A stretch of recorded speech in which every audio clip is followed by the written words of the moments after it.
Ibu semuanya. Nah, di semester 2 ini kita akan menyepakati, yaitu kita akan membuat kesepakatan kelas. Nah, apa saja sih yang harus kita patuhi dan apa saja sih yang harus kita sepakati demi lancarnya proses pembelajaran di kelas kita.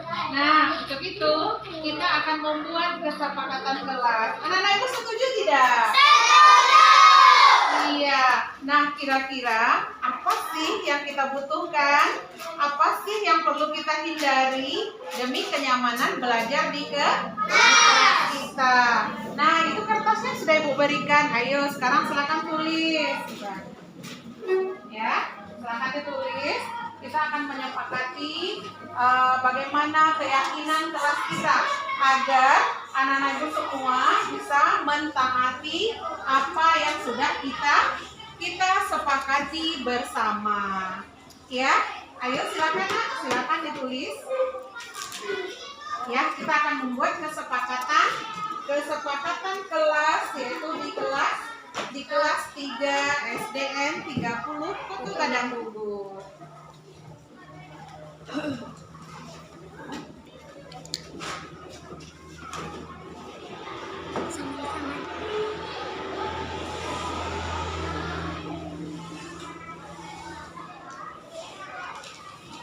Ya, sudah Nak, sudah dikerjakan? Oh, sudah ya. Sudah. Nah, ayo kita tempel. Ayo, siapa yang anak Ibu yang itu? Ayo silakan tempel yang sudah dikerjakan. Silakan tempel ke depan. Ayo tempel ke depan. Ya. Ya, silakan ditempel ke depan. Kita letakkan di sini. Ya. Ayo, silakan kerjakan. Ya.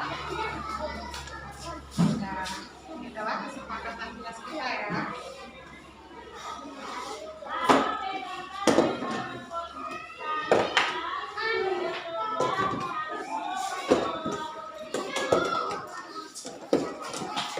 Dan ini untuk kita taati bersama. Dan sekarang anak-anak Ibu, ya, ayo sekarang sudah selesai dibuat? Sudah. Sekarang coba dari kelompok religius ya. Siapa yang mewakili silakan. Kesepakatan kelasnya di dalam kelompok. Silakan. Ya. Ya, yang mewakili nah silakan ditempel.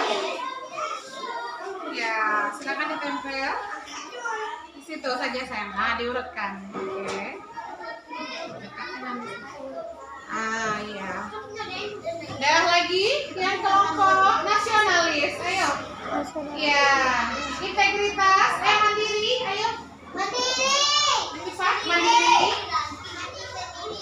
Ya. Ya, tempel di sana Nak. Ya, ya boleh. Ya, silakan. Nasionalis.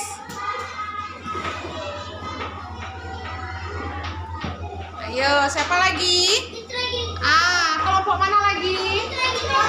Iya, gotong royong udah? Belum, silakan. Ayo.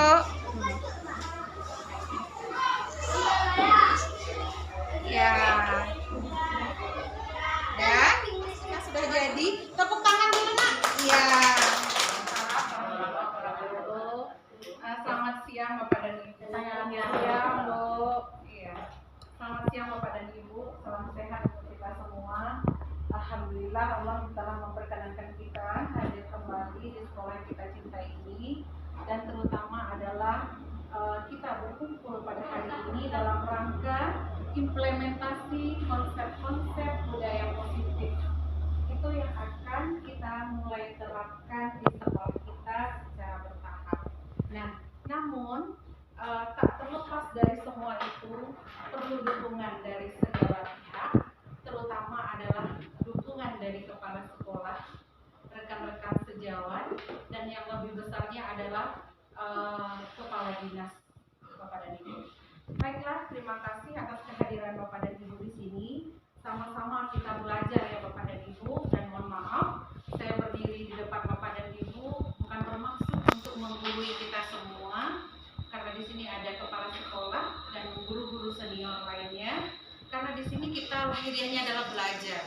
mungkin saya mendapatkan sedikit terlebih dahulu. Mungkin Bapak Ibu nanti akan mendapatkan lebih banyak lagi.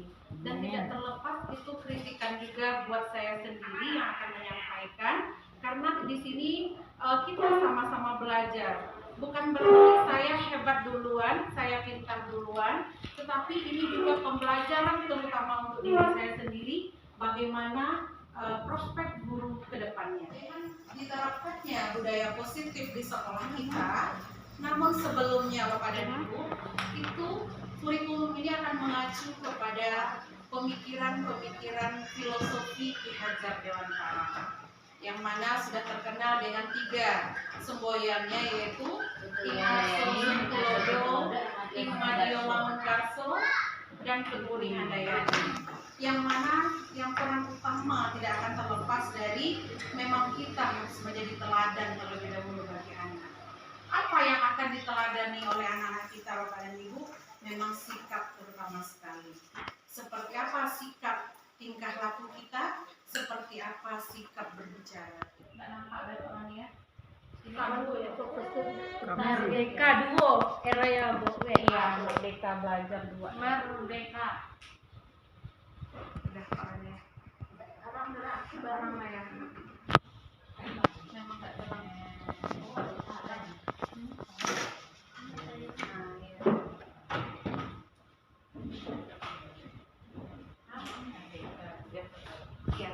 Merdeka Bapak dan Ibu. Itu di sini kalau merdeka M itu mulai dari sini, mulai dari diri, merdeka belajar, yaitu diri kita memang harus benar-benar menjadi teladan bagi anak-anak didik kita Bapak dan Ibu. Yang selama ini kurikulum itu banyak yang menuntut dengan adanya KD, dengan adanya KI. Seorang guru mengajar harus tercapai KD, harus mencapai kurikulum, harus mencapai indikator pembelajaran. Jadi kita selama ini menuntut pembelajaran kepada anak. Ini harus selesai. Ini sudah kita sampaikan. Tanpa memikirkan apakah anak-anak kita menerimanya sudah dengan hati yang baik, apakah perasaannya menerima pelajaran ini sudah dengan jiwa yang senang, seperti itu. Tanpa kita pikirkan seperti itu. Jadi sekarang dibalik oleh pemerintah Bapak dan Ibu melalui Merdeka Belajar. Sebelum kita menyampaikan materi Bapak dan Ibu, anak-anak kita memang harus benar-benar sudah merdeka belajar. Jiwanya sudah senang menerima kehadiran kita. Jangankan pelajaran yang akan kita sampaikan, dengan melihat wajah kita saja, apakah saat kita sedih atau kita lagi garamnya, ya, dengan seperti itu mereka sudah bertanya dalam hatinya, kok ibu seperti itu dalam hatinya. Mungkin aja mereka sudah ketakutan dengan kita, dengan wajah garam kita. Jadi mereka jangankan untuk menerima pelajaran, bahkan untuk memunculkan senyuman, pikiran yang akan terbuka untuk menerima pelajaran tersebut kadang susah didapatkan Bapak dan Ibu. Kita selama ini memang menuntut harus selesai, harus tuntas, ya, seperti itu. Tetapi sekarang Ki Hajar Dewantara itu mengajak kita melalui program guru belajar ini, guru penggerak ini, itu menuntun Bapak dan Ibu. Jadi kita diharapkan untuk menuntun. Apa yang akan dituntun?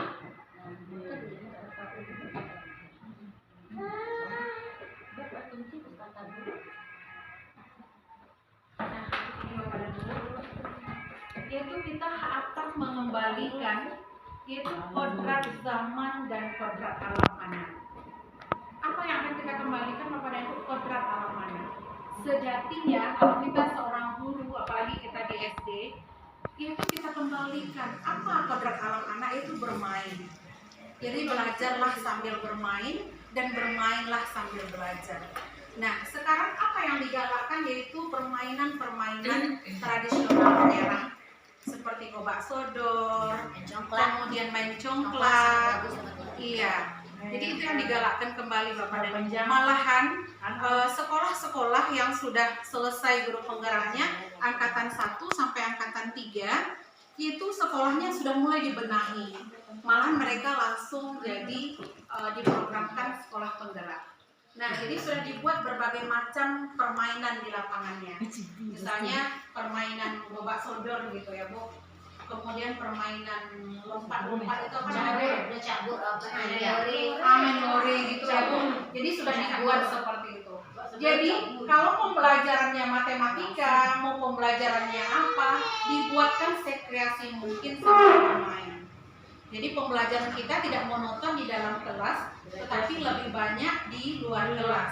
Nah, hal itu Bapak dan Ibu, itulah yang dikatakan oleh filosofi Ki Hajar Dewantara. Jadilah Bapak dan Ibu ya, menuai benih-benih.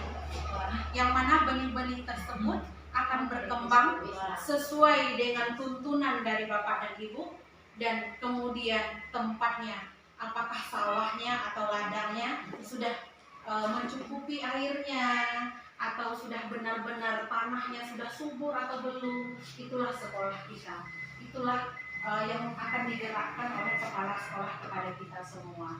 Jadi intinya Bapak dan Ibu, kita sendiri yang harus mulai dulu. Mulailah dari diri sendiri untuk menjadi pemimpin pembelajaran di dalam kelas. Nah, jadi sejatinya adalah mengembalikan kodrat alam anak. Yang kedua yaitu mengembalikan kodrat zaman anak. Nah, Bapak dan Ibu, kita sering membanding-bandingkan bahwa dulu si ibu raja waktu ketek gitu kan. Dulu mama raja waktu ketek. Kita sering bicara seperti itu kepada anak-anak kita termasuk di rumah. Karena ini adalah Bapak dan Ibu memang harus satu komponen terpadu, mulai dari rumah, sekolah, dan lingkungan masyarakat. Tetapi Merdeka Belajar ini, kesabaran kita sebagai guru, mungkin itu yang akan kita tumbuhkan dengan berkolaborasi dengan pemangku kepentingan. Kodrat zaman anak Bapak dan Ibu, dulu kita mungkin dijewer oleh guru kita gitu kan. Sekarang itu mungkin Bapak dan Ibu kita terapkan seperti itu tidak mungkin lagi. Makanya kita sesuaikan dengan zamannya. Itu yang namanya kita mengembalikan kodrat zaman anak. Nah, apalagi sekarang kita sudah pakai HP Bapak dan Ibu. Mungkin kita sendiri biasanya kita main HP, termasuk saya sendiri dalam belajar buka Facebook misalnya, buka WA gitu. Tetapi bukalah untuk kita gunakan dalam pembelajaran, atau yang sesuai dengan dipelajari oleh siswa kita cari media-media pembelajarannya. Itu tentu sangat boleh sekali Bapak dan Ibu. Artinya adalah diletakkan sesuatu pada tempatnya. Itu tentang kodrat zaman. Nah, dalam menuntun ini Bapak dan Ibu, ternyata selama ini, termasuk saya sendiri memahami, ternyata kita dulu menyatakan bahwa anak itu seperti kertas kosong, seperti kertas kosong. Ternyata tidak Bapak dan Ibu. Anak itu bukanlah tabula rasa. Anak itu mulai dari lahir itu sudah membawa bayang-bayangnya sendiri, bayang-bayang baik dan bayang-bayang buruk, sifat-sifat baik dan sifat-sifat buruk. Itu sudah ada dari lahir, tapi masih samar. Siapa yang akan mempertajam dan memperhalusnya? Itulah dari keluarganya sendiri. Termasuk kita sendiri, mungkin ilmu ini akan kita terapkan juga di rumah kita masing-masing Bapak dan Ibu. Apakah kita sudah tahu ini anak yang nomor itu kok itu mana, agak mana adiknya gitu. Yang ini kok gak penyayang gitu. Pasti nabo tigo anak pasti tigo peranai yang sering kita sebutkan. Ternyata Bapak dan Ibu, anak yang sudah membawa sifat-sifatnya, kalau sifatnya baik, oh ini agak cenderung ke agama, ini agak cenderung ke matematika. Nah, itu yang akan kita pertajam. Di mana letak kebaikan anak, di mana letak potensi yang dibawa oleh anak, itu yang akan kita coba mempertajamnya yang baik-baik. Kemudian yang buruknya kita coba perhalus. Bukan kita malah sebagai guru Bapak dan Ibu sering menjustis anak selama ini bahwa anak tersebut nakal, ibu nakal kanan. Jadi kalau di Jawa Bapak dan Ibu di sekolah di Taman Siswa, di sekolah Ki Hajar Dewantara tersebut seperti ini Bapak dan Ibu. Anak memang bermain gerobak-gerobak gitu kan, dan memang berbagai macam. Ini di sini yaitu masa kanak-kanaknya di sini 0 sampai 8 tahun. Kelas 3 sendiri untuk proyek kelas, insya Allah saya akan mencoba yaitu sesuai dengan pembelajaran Bu. Itu akan mengadakan festival makanan tradisional, festival makanan daerah. makanan khas Tentu daerah kerja sama. Tidak Tidak mungkin Membawa. dari anaknya masing-masing saja. Nyoba orang-orang. membawa. Iya, membawa. Sama ada pasar deh. Festival makanan daerah. Kemudian itu akan dijadikan salah satu proyek di akhir kelas. Jadi kalau dapet Bu bisa sekolah awak di akhir Adakan pasar tahun kelas. ada festival gitu. Semester. Iya, semester. Oh, So dari kelas Kelas yang masing-masing. lain bisa aja. Iya, kelas masing-masing. Tiap kelas awak apa dan Ibu kita. Jadi di muka kelas awak mungkin ada market day gitu. Nah, festival Market day, makanan kan? gitu. Berarti Iya, satu betul. kelas itu beda makannya atau Beda, karena di kelas tuh anak misalnya berasal daerah kayak ada Nadia gitu kan, dari Betawi, makanan khas Betawinya gitu. masing-masing Iya. anak. Ternyata kue cucur itu dari Betawi. Kalau di awak kan, Iya, punya. aku nama Penyaram. penyaram gitu kan. Jadi Ternyata kan ada ada penyaran.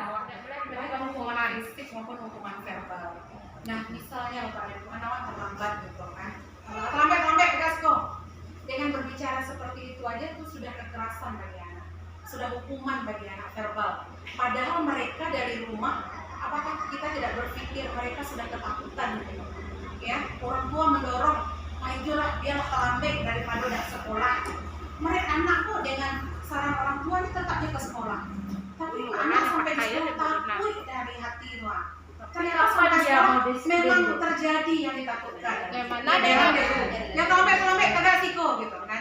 Seharusnya kita Bapak dan Ibu memang harus dengan senyum menghadapi anak yang seperti itu. Mari nak. dulu. Iya, dengan bertanya kata baik Kenapa ada lambat? Jadi kadang mungkin awak emosi nak Bapak dan Ibu, iko lewat terlalu panjang lama juga luar, iko dak mandi, ya kesalahan anak yang kita tuju. Kenapa tidak kebaikannya? Deh anak Ibu, coba ini orang mandi, biasanya lo mandi dah, mari dulu, oke panjang. Sebenarnya memang raturan seperti yang diharapkan. Apalagi kita adalah usia SD Bapak dan Ibu, baik dari kelas 1 sampai kelas 3. Nah, jadi untuk menumbuhkan budaya positif, ekosistem positif di sekolah kita, Bapak dan Ibu, memang harus dari kita bekerja sama. Tidak saya sendiri dan tidak Bu Sil sendiri, tidak kita masing-masing, Bapak dan Ibu, memang perlu kerjasama. Nah, apa yang menjadi penguatan itu kepala sekolah kita? Mungkin kepala sekolah kita yang akan menguatkan kita agar terciptanya lingkungan sekolah kita yang ramah dan ramah. Anak tersebut walaupun hatinya sedih, hatinya galau dari rumah, ibu di sekolah melihat gurunya tersenyum, iya pasti tersenyum deh. Anak itu menangis harus galak. Mungkin dengan secara strategi mungkin strategi. Mari kita belajar menangis sama-sama. Ayo, dengan seperti itu mungkin itu galak. Ya kan? Menangis ya, ini berbagai cara lah pokoknya hati anak sampai di sekolah harus senang. Mulai bola. Jadi dituntut kini dan hati guru harus itu yang jadi pertanyaan waktu secara daring. Hati gurunya sebenarnya yang Kalau kita bekerja ikhlas, artinya usahakan anak itu merindukan gurunya. Jangan sampai anak itu bercari-carian itu ya artinya senang ya kawan dan itu. Usahakan rindu ya kawan mana guruku. Nah, kemudian Bapak dan Ibu benar yang disampaikan oleh kelas itu yang seharusnya, itu yang sebenarnya, itu kan tinggal daripada kita aja lagi nggak fokus apa. Termasuk saya sendiri yang tadi itu gitu. Bila awak berusaha merubah ketek, walaupun tidak penuh hati, tidak akan bawah. Artinya Bapak dan Ibu, kita tidak bisa merubah sekolah, tapi kita bisa merubah diri kita sendiri dan mulai di kelas kita masing-masing. Berarti di rumahnya juga pesimis, sering memberikan hal-hal negatif kepada anak. Nah, di dunia kecil Pak gitu enggak Bu? Jadi kalau pesimis tuh berarti Wak sering memberikan hal-hal negatif kepada anak, termasuk anak sendiri di rumah. Sering macam, kalau udah dapet kok awas, kalau udah dapet kok awas bagaimana itu. Jadi lah sering mengancam jadinya Pak Ibu. Jadi anak sering dengan ketakutan saja. Akhirnya terpaksa mencari solusi. Ya, kita dituntut untuk solusi dan solusi solusi. Nah, itu yang harus kita ubah Bapak dan Ibu. Menurut Ki Hajar Dewantara melalui Gosen ya, teori Gosen paradigma stimulus baru, bahwa selama ini kita mencoba mengubah orang agar berpandangan sama dengan kita. Misalnya Bapak dan Ibu, seharusnya mereka. Jadi kita merubah seseorang berpandangan sama dengan kita. Padahal seseorang tersebut Bapak dan Ibu mempunyai pandangan sendiri. Misalnya anak terlambat, kode-kode terlambat panjang seku pasti nyonya. Kita sering mencap seperti itu tanpa mengetahui kita terlambat panjang senyoy. Bakok masih bajunya pergi sekolah tanpa harus mengalir terlebih dahulu. Itu yang harus kita awal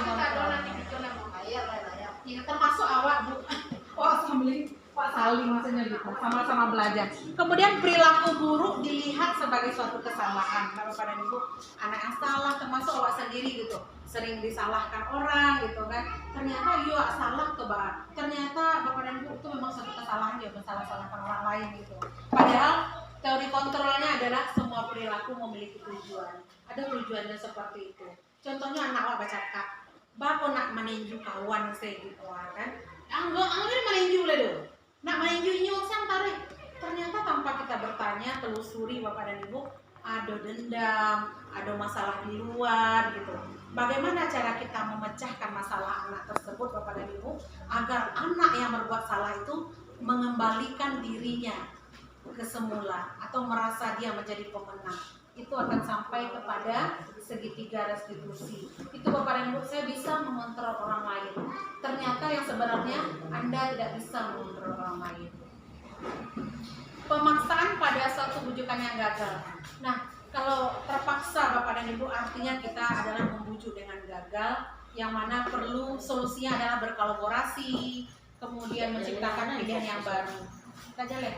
Ini bukan putar tuh cek. Baru Iya baru sekali gue pakai itu lah ikan. Nah itu berarti Tarang. itu wit lah kayak cerano atau letaknya puit dia Allah ya. Kemudian Bapak dan Ibu, model berpikir menang kalah. Kalau salah moko termasuk awak berpikir menang kalah. Oh ini udah salah. Oh Pak menyelesaikan masalah anak, berarti anak salah. Harus minta maaf. Kan selama Pak mode itu lah Bu termasuk awak gitu lah. Oh ini berarti awak yang salah. Awak minta maaf kayaknya. Awak sering seperti itu. Tanpa Bapak dan Ibu sebenarnya yaitu menurut Dian Gosen paradigma baru, model berpikir harus menang-menang. Artinya anak yang salah harus dimenangkan hatinya kembali. Walaupun yang salah awak harus minta maaf. Tanpa bertanya seharusnya kita bertanya, lah nak, berarti awak tahu nak? Lah kesalahan awak tahu Bu. Iya awak mengarajan iya. Yang harus Pak lakukan nak, yolah Bu, biar Wak minta maaf. Seharusnya itu datang dari Iya, sampai dia menyadari kesalahan. Sampai dia menyadari kesalahannya. Artinya Bapak dan Ibu, Wak memunculkan intrinsiknya dari dalam dirinya. Jadinya bukan terpaksa lagi. Karena anak Ibu pasti sanggupnya. Itu nanti melalui segitiga restitusi seperti ini, cara menyelesaikan kasus anak.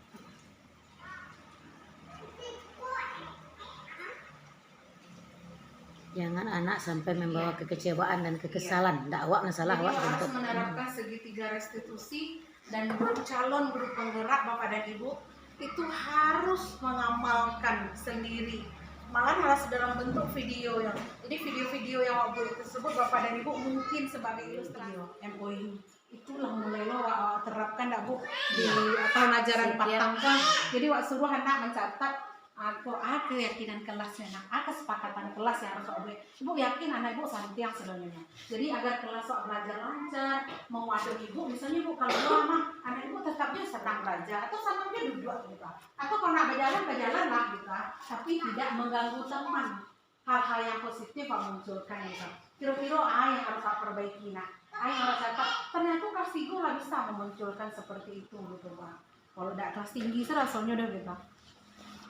Iya, jadi ini adalah keyakinan-keyakinan kelas yang ditulis sendiri oleh anak, kemudian ditempelkan. Kemudian kecuali kalau kelas rendah ya Bu, kelas 1, kelas 2 gitu kan. Artinya adalah mendidik dari hati ke hati. Nah kemudian Bapak dan Ibu, kita bisa bertanya kepada anak, kamu ingin menjadi orang yang seperti apa?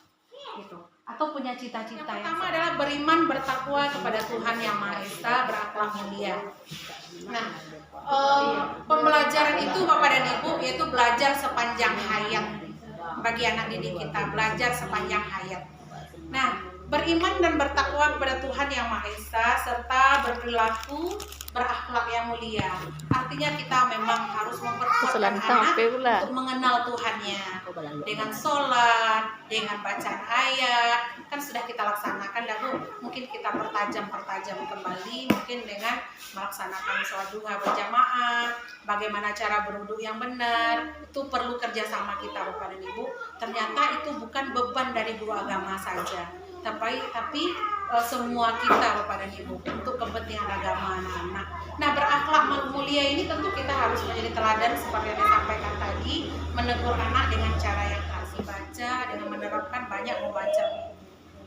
Mungkin kalau di kelas 3 promosi stempel ada komik-komik literasi. Terus Bu, berkebinekaan global ini adalah seperti kebudayaan, mungkin salah satunya pada Ibu menghargai budaya teman gitu ya. Kemudian bagaimana dia menghargai budayanya sendiri, mempertahankan budayanya sendiri seperti berpakaian, itu perlunya dukungan awak dan orang tua. Nah, Bu, kemudian jiwa-jiwa bergotong royong.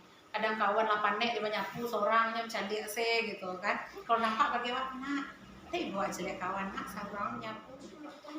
Lah Bapak dan Ibu, mungkin sekian saja Bapak dan Ibu penyampaian saya pribadi terkait dengan program guru penggerak yang mana sampai saat ini sudah masuk kepada budaya-budaya positif, yaitu pembelajarannya yang harus diamalkan adalah pemikiran-pemikiran Ki Hajar Dewantara.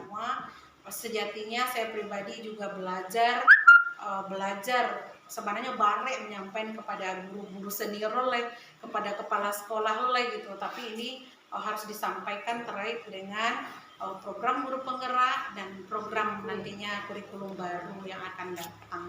Itu sedikit saja Bapak dan Ibu. Kalau ada pertanyaan dipersilahkan. Saya akhiri dengan Assalamualaikum warahmatullahi wabarakatuh.